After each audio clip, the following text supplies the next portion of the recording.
What's going on, everybody? So if you watched the NFL Wildcard playoff with the Dolphins and the Steelers, it went just according to plan. Pretty much, I predicted this one. I was 2-2 overall for this weekend of the NFL playoffs and the Wildcard. I'm going to link you guys to the original videos because when I'm wrong, I'm wrong. I'm not going to be like a guy that comes back and say, look, I told you after the game is already over. You know those guys? Oh, look, what's the score? Oh, like, bro, are you serious? I predict. I'm not freaking Nostradamus. I don't know if it's going to actually happen, but I predict based on, you know, what's going on. But listen, I couldn't have predicted that Le'Veon Bell will run amok and gangbang the Steelers the way he did. I don't understand why nobody was playing any defense. Like, this guy was hesitating for 6 minutes behind the line and just running for 6.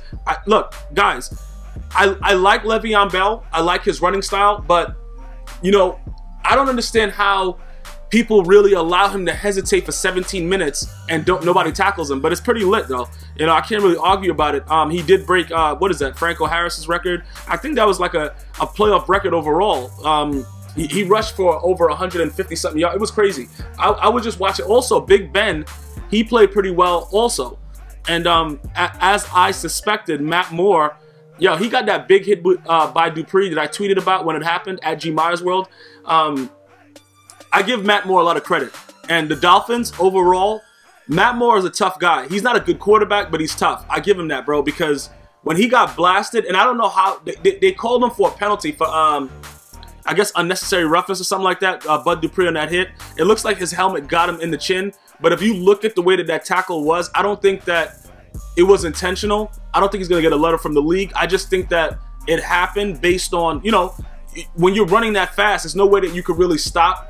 And I think that he tried to go low and he just, you know, his head was just up a little bit. I don't think that was a dirty hit. For a lot of the people that, you know, were ranting and raving on Twitter like, yo, bro, that's dirty. And if that happened to somebody else, blah, blah, blah. I really don't think it was a dirty hit. I think that, you know, when you're lunging yourself, and these guys are playing a lot better and going lower and not going after the head as much. I will give Roger Goodell and the NFL a lot of credit with that. They are promoting proper hitting to kind of lessen concussion protocol. But still, I give Matt Moore a lot of credit, man.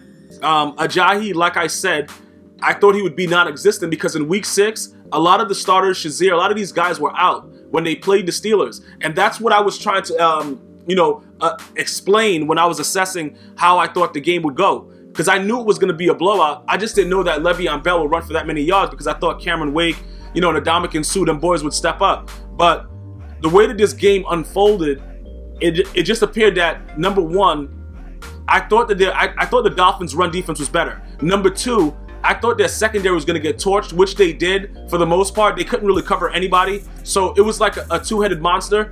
They did play decent enough to get an interception, but like I said in the video, which I'm going to link in this description, Big Ben is going to throw a pick. That's just what he does, bro. Sometimes he gets finicky in the pocket, he just throws the ball.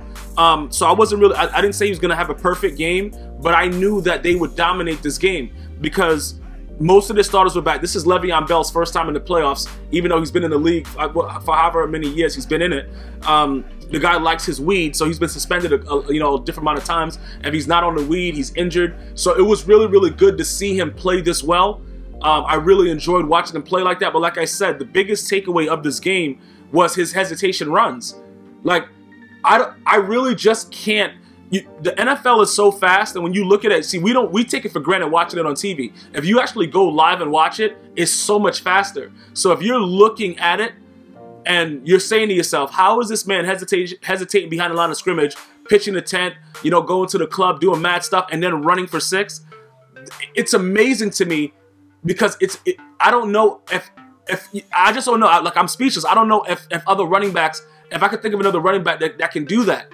I think it's just something that's unique to Le'Veon Bell and the offensive line of the Pittsburgh Steelers. And I give the Pittsburgh Steelers offensive line a lot of credit because people don't realize how hard it is to sustain a block without getting a holding call. And the Steelers successfully did it so many times throughout this game. But let's go ahead and touch on the Dolphins. You know, Adam Gase, throughout the game, looking at his face, he knew he was going to lose this game. So it wasn't something that was surprising to him, I don't think. You know, because after the first quarter, you just knew, like, all right, bruh, let's just bend over and just take this gangbang that the Steelers are going to put on us. It's pretty much over. So we're not going to go ahead and act like we didn't know that the Dolphins were going to lose this game from the first quarter. The reason you're going to lose, because they were already up, like, what, 14 or something? They were up. I know they had a field goal. It was 14. They were up by at least 14, or at least 2 scores. So you already know, as a Dolphins fan, you're not scoring on the Steelers. You have to find a way to stop the Steelers from scoring, and then look for the running game and look for Matt Moore to make plays down the stretch to help you guys win. You're not going to come back and beat the Steelers. That's just not going to happen. So all Dolphin fans knew that at that point. Now, looking at the future for the Dolphins, I don't know what you guys can really expect from Tannehill. Okay, because people have also asked me that through various avenues. You know, Gmias, what do you think? I'm a Dolphins fan. I don't know if Tannehill is the answer. I will tell you this. Matt Moore was able to get the ball down deep to Kenny Stills. Kenny Stills is a burner. He just drops the ball a lot. You know, you know, for the most part, he caught that big pass, but other than that, you know, these guys drop the ball. They drop the ball, and that's pretty much what it is. So, you know, looking forward, I really just don't understand what can happen with the Dolphins overall to make them a better team, other than they possibly need another star receiver and a better quarterback. As far as defense goes, Ndamukong Suh, like I said, I think he was just an overpriced. Look, he got very, very lucky. He got very, very lucky, and the Dolphins were very desperate. And I think overall, when you look at everything that he was able to bring to the Dolphins, it wasn't something that you can say that the Dolphins got a win-win from it. Just in my opinion, just because a D tackle is not worth the kind of money that you gave to Ndamukong Suh when your team is, you're trying to build your team to win for the future. Ndamukong Suh, like I said, when he was with the Lions and the Lions were on the top of the game, it was all good. Right now with the Dolphins can do a lot of other things to help better their team without Ndamukong Suh. I just don't know how they're going to be able to structure certain things, but you know, Cameron Wake, I think he had one big play. You know, the Dolphins, just looking at the Dolphins, even if Tannehill plays, even if he plays, the Dolphins is possibly going to still lose the game. Probably not as bad. They probably would have scored maybe 1 or 2 more times, but they would have still lost. Defensively, they need help. Defensively, they need help. They need better star power. They need better star power on offense. That's pretty much where we are with it. They have to get better star power. It is no way possible you're going to win with this roster and take it all the way. And I will say this, though.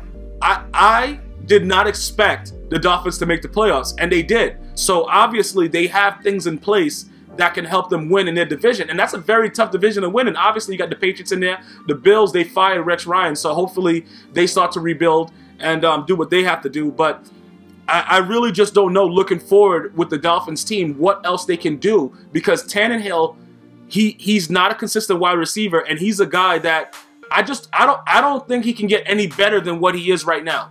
So whatever you saw from him before he got hurt, I don't think it's going to be leaps and bounds above. I don't think he's going to grow like that.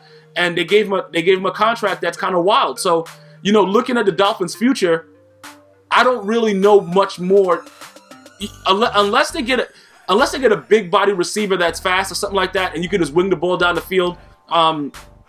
Ajayi is going to be a decent running back. They just got to make sure that he's healthy. And, you know, I believe he hurt his shoulder or something. I know he got hurt somehow during the game, because he was out during the game. I saw him on the sideline. If they can keep him healthy, get a decent offensive line, you know, just establish a run game right away.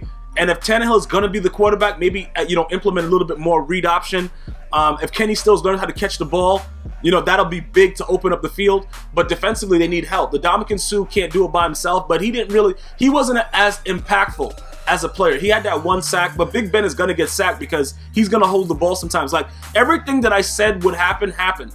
Big Ben is going to throw a pick. He's going to get sacked because he doesn't know that, yeah, look, it's a big fat guy coming in front of me. Let me get rid of the ball. He just stands there sometimes, and then sometimes he runs out the pocket. Obviously, he's mobile. He's a very strong dude, and then he may get a first down here and there, but sometimes he just holds the ball too long.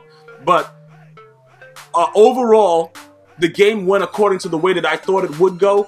The Dolphins fans deserve... Listen, you guys can't walk with your head down. I can't even say anything bad about you guys, because I'll be the first to tell you, like I said, I didn't think that you were going to make it that far. So the Dolphins fans have nothing to be ashamed about. In my opinion, the pressure is all on the Steelers. You're going to Kansas City, bruh.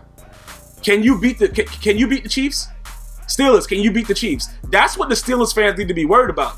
You don't need to be worried about, you know, all the other stuff that's going on, the way you beat on the Dolphins and the way Le'Veon Bell is running. Because let me tell you something about the Chiefs defense.